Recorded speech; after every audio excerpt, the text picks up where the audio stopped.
Welcome once again to I Am Sure Sports. This is Omar Stennett.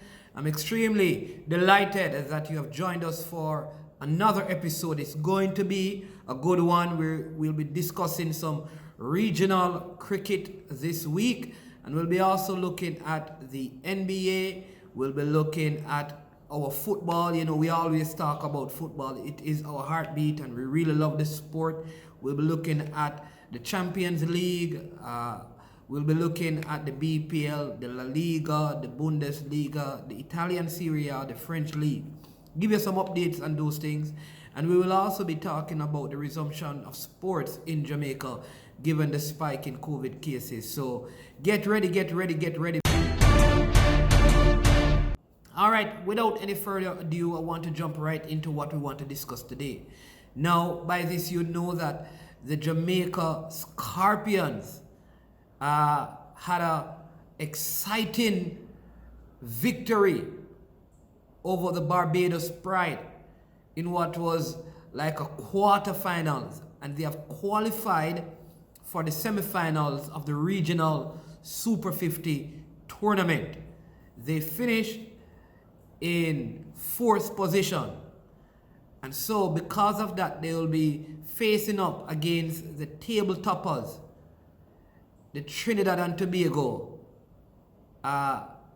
Red Force team in the semifinals. And the second semifinal will be the Windward Islands up against the Guyana Jaguars. Very exciting times in the regional Super 50. I think the Jamaican team surprised many of us. We thought they would have been performing better. They lost their first 3 games and they won the last 2 games. I mean, tremendous bowling. We had some good batting by the tail enders. The tail enders are well, I don't know if you even have that in cricket, but the number 8, 9, 10, and 11 batsmen really took us out of the bottom of the barrel, so to speak, and gave us some runs so we could at least bowl to defend. And I mean, even in the last game, Andre McCarthy, had a hat-trick. He took like 6 and 19 in his allocation of overs. And those things propelled us into the semifinals. Now we are here. Anything is possible. Trinidad defeated us in the first game, but the good news for Jamaica is that we can strengthen our team. And I think Trinidad has been playing with their strongest team. Why do I say that? We can include 3 players who are back from the tour in Bangladesh. We can include them. I don't think the Trinidadian players who have returned from Bangladesh can make their team, because this is their strongest team that they have been using. They have Joshua De Silva, who is back, who I don't think will make this team. And they have Shannon Gabriel, who normally don't play in their one-day squad. All right, we have returning, we have Nkrumah Bonner, John Campbell, and Jermaine Blackwood. I believe these 3 players, they have completed their quarantine time, should be included in the starting 11 for the semifinals. All 3. And here's why. We have struggled with our batting.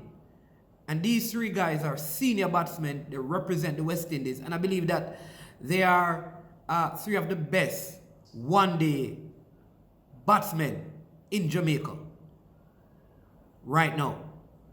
How would I include them? Because to get them in, I'd have to take out some persons who played in that game against Barbados. So my suggestion would be to first include John Campbell and let him open with Brandon King. So I'd go with John Campbell and Brandon King. And Nkrumah Bonner comes in at number 3. Andre McCarthy would bat at number 4. Jermaine Blackwood at number 5. Ravman Powell at number 6. Fabian Allen at number 7. This is a very difficult one, number 8, because I have Aldane Thomas, because I believe he's the only wicket keeper in the team. If I had someone in the first 7 that I've named who can wicket keep, I'd probably drop Aldane Thomas, but I'm not sure that there are any other wicket keepers in the team. So he gets in because he's a sole wicket keeper, because he needs to be dropped. I believe he has not been performing. All right, but because I don't think there's a next wicket keeper, Aldane Thomas stays at number 8. Now this is where we have a lot of problems in terms of selection. Jeremy Merchant keeps his spot, so he's number 9. So we have 2 spots left. We have Javor Royal, we have Odain Smith, we have Sheldon Cottrell, and we have Green, Derval Green. 4 persons, 2 spots. What do I do? What do we do? All right, Royal has been coming in at the back end to make some runs. I am saying I don't need that anymore because I've strengthened my batting. Because I've strengthened my batting, I believe I don't have to use Javier Royal as a batsman. Do I need him as a bowler?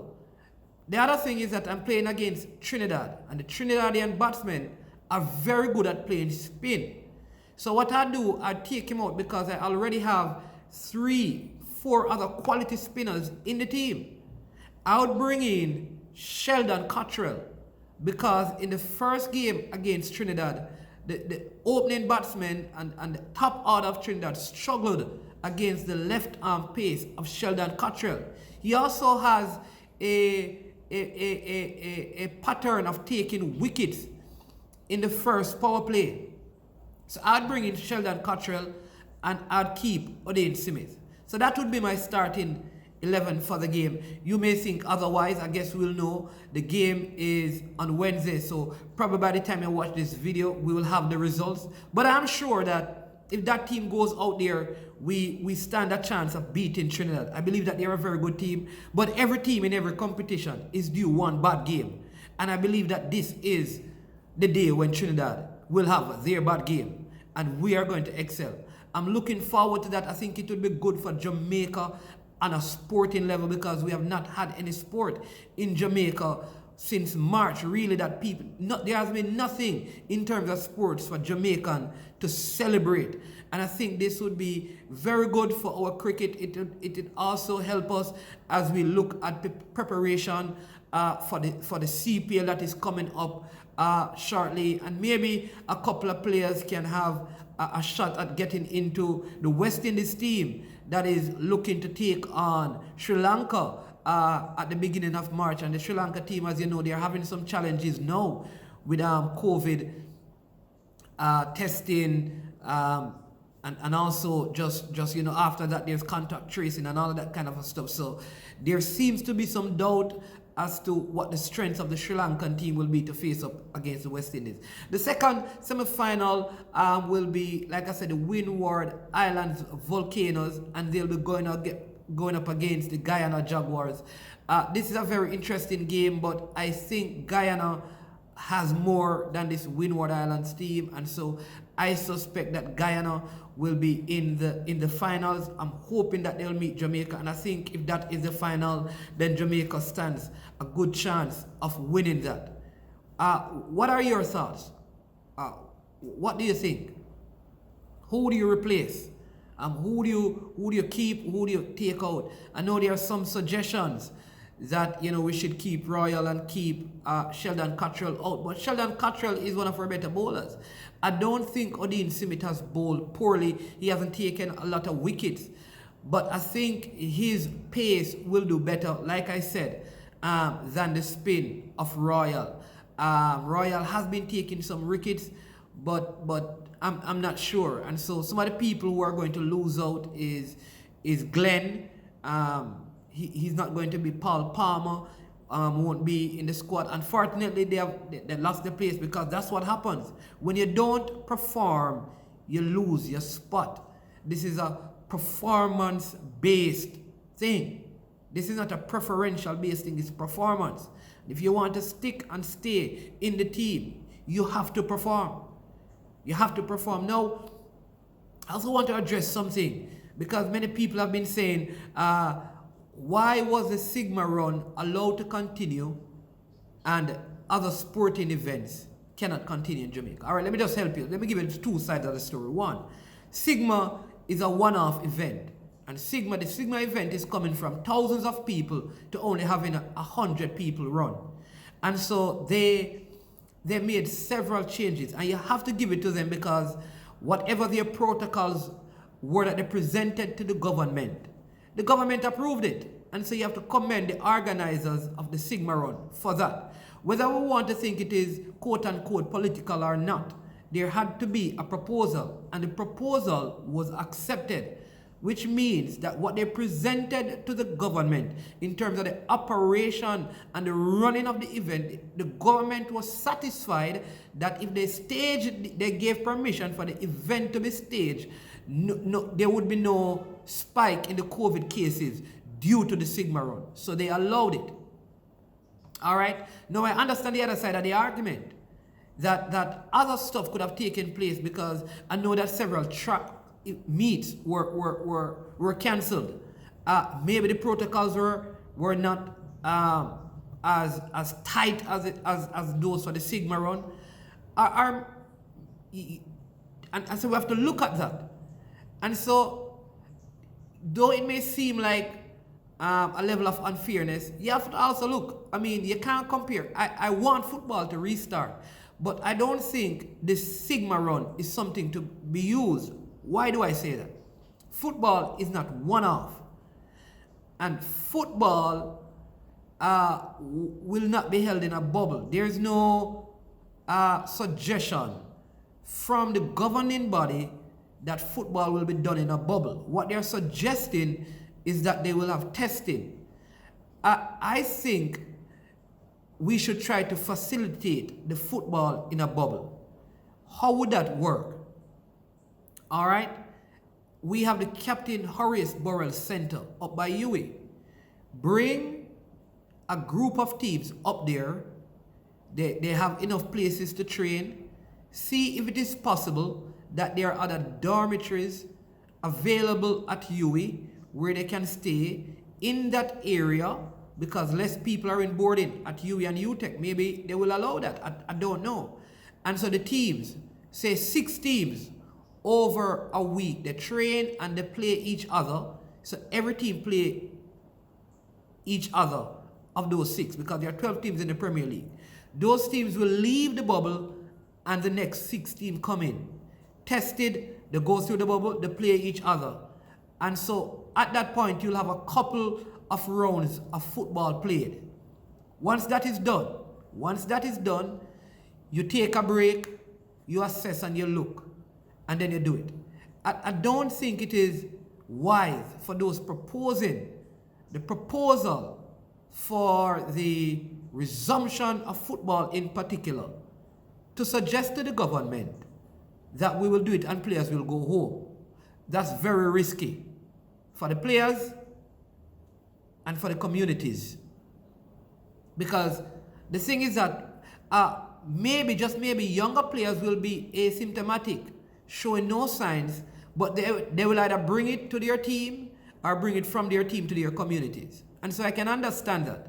And so I believe the government needs to make some concessions with the football. I think that the organizers and the head body need to look at how feasible their proposal is and draw on the ideas from the Sigma run and from the organizers of Caymanas Park and horse racing, and see how you can fit some of the things that they have done into your proposal to make it work. Because if we don't get any football by the middle of March, we might as well wait until September, which means we would have lost a season and a half almost of football. It would also mean that we will be going to the Gold Cup without any local players playing, and few of the players in North America playing. It is primarily our European-based players who are playing football right now, which is not good, because after the Gold Cup, we're going to World Cup qualifying. And so Mr. Mike Ricketts and the the executive body of the Jamaica Football Federation, Christopher Williams, head of the Premier League, head of the Premier League clubs, or the organizing body for that. Look at some of these things and see if we can get some football going by mid-March, because if not, then we're looking at September. And that's just a Premier League. We haven't talked about all the other football leagues that are supposed to be played. You understand me? We can't approve the Premier League. Imagine what will happen to Super Leagues and Division 1 and Division 2. So we need to do something, because football touches, I believe, a wide cross-section of people. I think directly and indirectly, at least 60,000 people are impacted financially. Minimum. Impacted financially in a negative way because we have not had any football. That's a good chunk of our population. So tell me what your thoughts are. So I am sure if the GFF were to propose a bubble situation, football would resume. And I am sure that if the Jamaica Scorpions were to select the team that I have put out there, we will defeat Trinidad and get into the final. And I'll tell you about that. Because that, I am also sure if we play Guyana, or the win ones in the final, the Jamaica Scorpions will sting them. Will sting them. Will sting them. I am sure. Hold that. Yes, remember, we have some very special guests coming up. They're going to be speaking to you in a week or two. So you have to hit the subscribe button so you can know when we are doing the live. You understand me? Also like, share, and comment.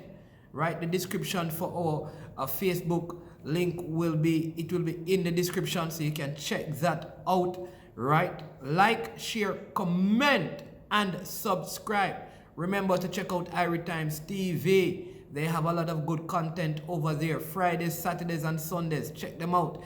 I am sure sport is on it, but outside of that, a lot of Caribbean content that will be so good. You understand me? If you're in North America, you need to check it out. If you're in the Caribbean, you need to check it out. If you're in Europe, you need to check it out. Even my folks in South America, check it out. Irie Times TV. Big things. All right. Now, let me get into this, because I've been getting several questions, personal questions and stuff about my thoughts on Manchester United, and people think like I have a personal vendetta against Manchester United. It is not so, I am sure. I am sure. We are bitter rivals, because I'm an Arsenal fan, and if you go back to the Arsene Wenger, Alex Ferguson era, I mean, that was one of the big rivals in the Premier League. One team won the Premier League without losing a game, and one team won the treble. Manchester United won the treble. Arsenal undefeated in the Premier League for an entire season. And so I've always liked the teams. We have had Arsenal players who have gone over to Manchester United, and United players, not a lot, the known good ones who have come over to Arsenal. All right, but the two coaches, Wenger and Alex Ferguson, they changed the whole culture of the Premier League when they came in, and those teams were up there. Many great players were built, formed, and established during those seasons. So don't have a personal vendetta against Manchester United. I like to give my honest and open opinion, however. And I believe that you have a good team. I believe that you have one of the better squads in the Premier League. And I will say it again. I don't believe your coach is tactically capable of winning the Premier League title with the squad you have this season. I think a coach like your coach needs more players in more areas who are of higher quality to win the Premier League. I believe next season you'll be able to do that. Will you follow me?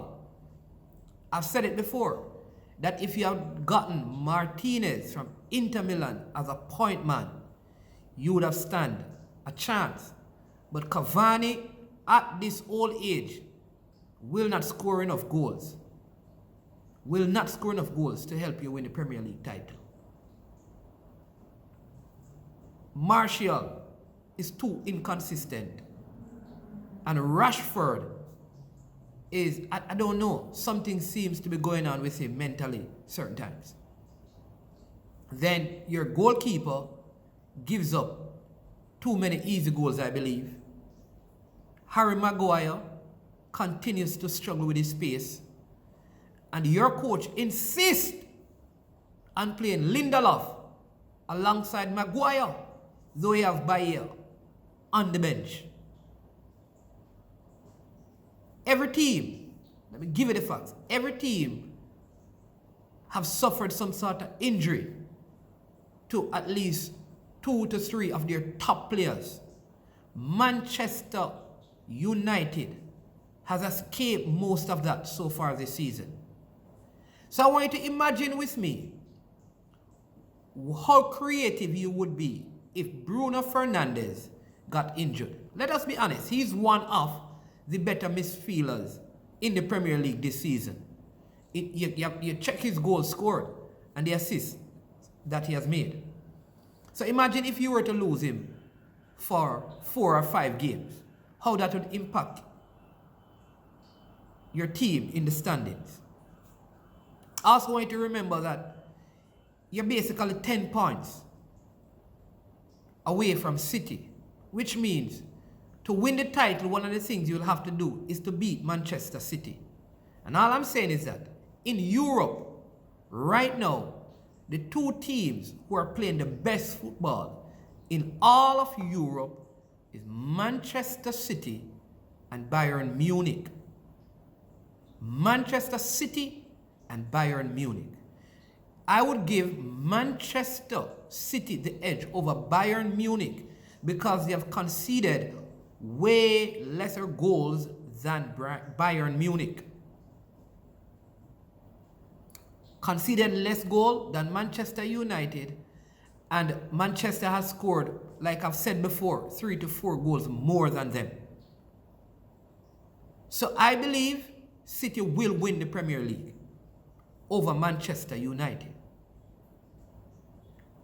As the season continues, if Manchester United continues to pursue the FA Cup, continues to pursue the Europa League and the Premier League, what will happen is that as they advance in Europe and advance in the FA Cup, they may suffer in the Premier League, which is why I don't have them finishing second.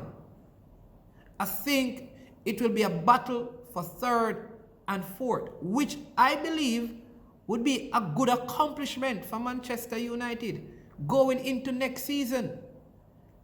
I'm asking you, Manchester United fans, to be realistic.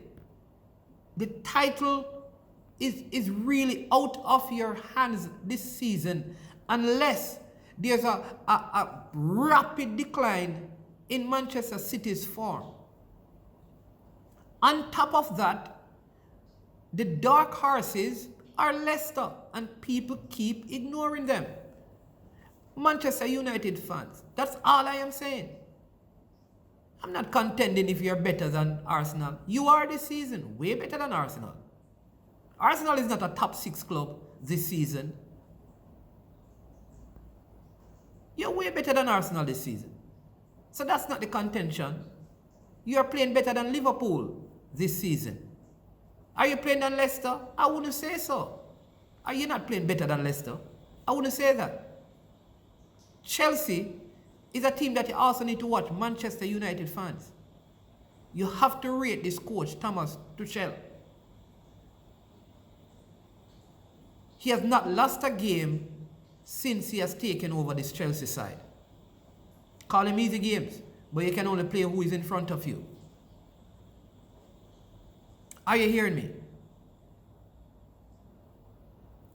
That's what I want you to be sure of.